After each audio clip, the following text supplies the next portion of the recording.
Miss হবে না আপনার পছন্দের টিভি শো, দেখুন জি5 অ্যাপে একদম ফ্রি। মার্কনি মানে একটা নতুন তথ্যের ছোঁয়া, যেটা প্রায় প্রত্যেক দিন লক্ষাধিক মানুষের সমাগম কিন্তু এই পুজোকে কেন্দ্র করে। দুর্গাপুরে কি সবথেকে বড় পুজো মার্কনির পুজো?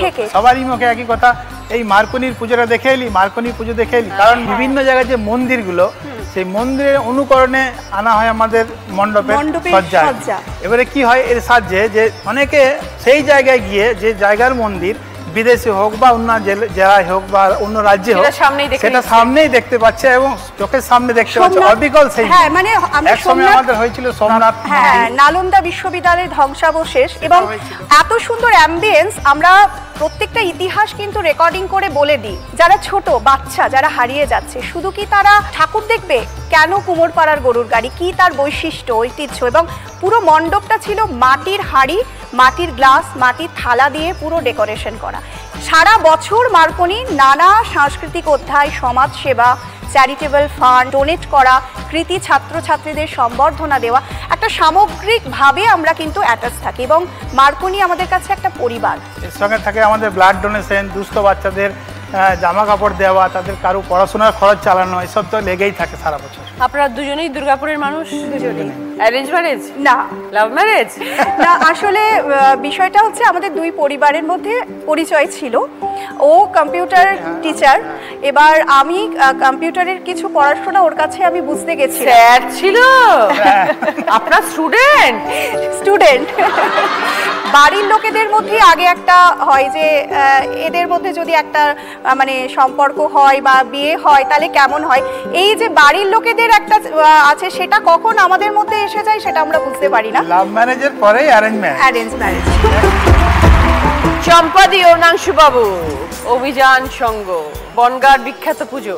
একদম। কত বছর পুরনো পুজো? আমাদের পুজো এবছর ৭৯তম বছরে পদার্পণ করেছে। স্বাধীনতার আগে তখন আমাদের জন্মও হয়নি। আমাদের সাবেকিয়ানা থেকে আমরা এখন থিমে এসেছি দিদি। যেভাবে বিশ্ব উষ্ণায়ন ছড়িয়ে পড়ছে, তো সেই জায়গায় পরিবেশ দূষণ রোধ করবার জন্য আমাদের এবছরের থিম অমৃতের সন্ধানে। আমরা কদবেল খাই, সে কদবেলের খোল, শালপাতার বাটি, কাঠের চামচ, নানান রকম বৈচিত্র্য এনেছে। এগুলো দিয়ে মণ্ডপ হচ্ছে?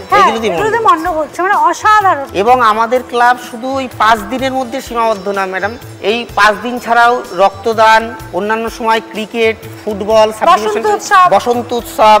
এবং আমাদের একটা বিশেষ ইতিহাস, আমরা কথা শুনি বইয়ের পাতায়, সাহিত্যে, যে রক্ত দিয়ে কিনলাম, কিন্তু বাস্তবিক আমাদের দিদি সত্যিই তাই। একটা ব্লাড ডোনেশন ক্যাম্প করে 1964 সালে যারা বয়োজ্যেষ্ঠ তারা 1000 টাকা তোলেন এবং সেইটা দিয়ে, রক্ত দিয়ে সেই ক্লাবের মাঠটি আমাদের কেনা হয়। এবং বনগাঁয় একমাত্র যে ক্লাব যারা রক্ত দিয়ে ওই মাঠটা কিনেছিল। তাই একটা কথা বলতে, যে গাইবো মোরা মায়ের গান, গাইবো মোরা মায়ের গান। অনাংশু বাবু, বউকে শাড়ি দিয়েছেন পুজোয়? শাড়ি দিদি, এর থেকে একটা উদাহরণ দিই। আমার যদি 1 তারিখ 1:13 মিনিটে স্যালারি ক্রেডিট হয়, 1:15 মিনিটে স্যালারির অর্ধেক ডিসবার্স হয়ে যায় বইয়ের অ্যাকাউন্টে। শান্তি রক্ষার্থে দিদি 2 মিনিটের মধ্যে স্যালারি ডিসবার্স হয়ে যায়। ভালোবাসে না, শুধু মেসেজটা দেখতে যতক্ষণ ডিসবার্স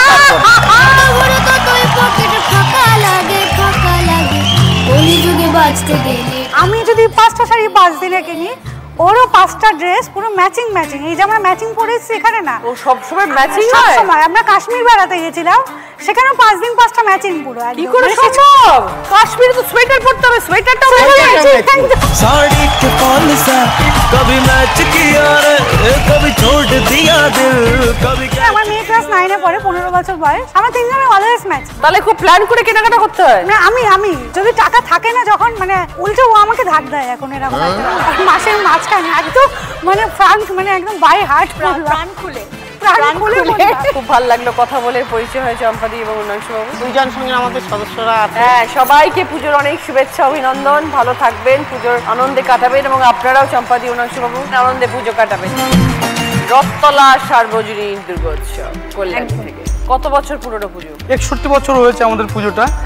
আমার তো জন্মের অনেক আগেই বাবা জ্যাঠামশাইয়ের কাছ থেকে শুনেছি রথতলাতে একটাই মাত্র পুজো হতো, জমিদার বাড়িতে যেতে পারতো না সবাই। তো তখন আমাদের রথতলা সার্বজনীন এই পুজোটা শুরু হয়, এই জন্য নামটা হচ্ছে রথতলা সার্বজনীন। সকলেই যেন আসতে পারে আমাদের পুজোতে। বিগত দিনে আমরা বৃন্দাবনের মন্দির করেছি দুবার, অক্ষরধাম মন্দির করেছি, মায়াপুরের ইস্কন মন্দিরটা 2019 সালে করেছিলাম, মানে মায়াপুর মন্দিরটা হয়নি কিন্তু ইস্কন মন্দিরটা আমরা করেছিলাম প্যান্ডেল আকারে।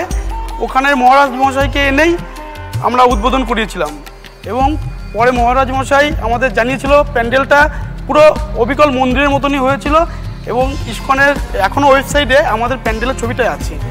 আর বিগত 2 বছর আমাদের পুজো এই জেলার মধ্যে সেরা পুজো স্বীকৃতি পেয়েছে। আর এই বছর আমরা করছি বৃন্দাবনের প্রেম মন্দির। পুজোর পঞ্চমী থেকে প্রত্যেক দিনই একটা করে বৃদ্ধাশ্রম থেকে সমস্ত বয়োজ্যেষ্ঠ সিনিয়রদের নিয়ে কল্যাণীর কয়েকটা বড় পুজো দেখানো হয়, দেখিয়ে আমাদের পুজো প্যান্ডেলে আনা হয়, তাদের আমাদের প্রতিমা দেখিয়ে আবার তাদের রাতে সময় মতো আবার রেখে আসা হয়। এবং এটা বিগত 5 বছর ধরে আমরা করছি এবং এটা যে ঘোরা যে বিষয়টা, এখন আমরা 2 জন ঘুরতে পারি না, এই ঘোরাটা সব বৃদ্ধাশ্রম সকলকে নিয়ে আমরা ঘুরি। কত মানুষের আশীর্বাদ পাচ্ছেন। আমি ধন্যবাদ জানাবো জি বাংলার মতন এরকম চ্যানেলকে যে এই জেলাগুলোতে যাচ্ছে। আগে তো মানে কলকাতা ভিত্তিক ছিল, কিন্তু এটা যে জেলা ভিত্তিক হচ্ছে প্রোগ্রামটা আমার ভীষণ ভালো লাগছে। কারণ এখন কলকাতা শুধু জুড়ে নেই, আমাদের জেলাতে অনেক অনেক বড় পুজো হয়, যেটা বিশ্বে দরবারে আমরা স্বীকৃতি পাবো। নিশ্চয়ই, একদম। সারা বছর ঘুম ভাঙে না সকাল 5টা বা 6টায়, কিন্তু পুজোর এই 10টা দিন ও সকাল 5টার মধ্যে ঘুম ভেঙে যায়, আবার রাতে ঘুমোতে যায় 3টে। কিন্তু মায়ের অশেষ কৃপায় বুঝতে পারি না কিভাবে এটা সম্ভব। একদমই তাই। অনিতা, পুজোর সময় কি দায়িত্ব থাকে তোমার? মেয়েরা একটা গ্রুপ করে নিই যে পুজোর কদিন আমরা ওইখানেই একবারে থেকে যাই। আর কে কি কাজে থাকবে? হ্যাঁ, কে কি কাজে থাকবে। আমরা মোট 12 থেকে 13 জন থাকি। আর এক একজনে এক একটা কাজ ভাগ করে নিই আমরা। যেমন পুজোর প্রসাদ বানানো, ভোগ রান্না করা, ফল বানানো, আলপনা দেওয়া, এই সবগুলো আমরা নিজেদের মধ্যেই ভাগ করে নিই। এবং ব্রাহ্মণের সঙ্গে 2 জন থাকে, যে ব্রাহ্মণ যা বলবে, যখন যেটা বলবে তখন শুধু তারা সেটা করে। আমাদের 2টো লাইন হয়, একটা মেয়েদের আর একটা ছেলেদের।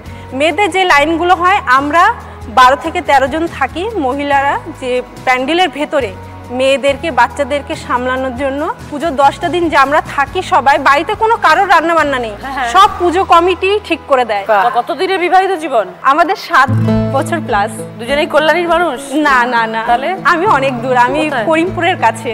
ও, তো কি অ্যারেঞ্জ ম্যারেজ? মানে অ্যারেঞ্জ করতে গিয়ে ম্যাম লাভ হয়ে গেছে।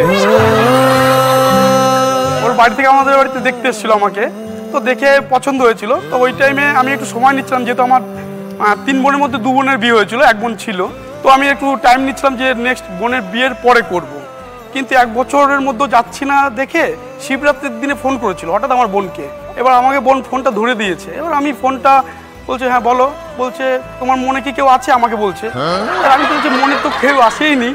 তো এমন কি হলো জানি না, ওই রাতেই ম্যাম বেরিয়ে গেলাম। ও জানতো না যে আমি যাচ্ছি ওর বাড়িতে। তো আমি বাড়ি থেকে বোনদের নিয়েই চলে গেছি। তো ওরাও দেখে অবাক, বলছে কি ব্যাপার? আমি তো অবাক পুরো। হ্যাঁ, এত সকালে আমার বড় বোন বলছে যে তোমাদের মেয়েকে নিতে এসেছি। বলছি ঠিক আছে নিয়ে যাও। তো ম্যাম সেদিনই বিয়ে করে নিয়ে চলে এসেছি। সেদিনই বিয়ে করে নিয়ে চলে এসেছি।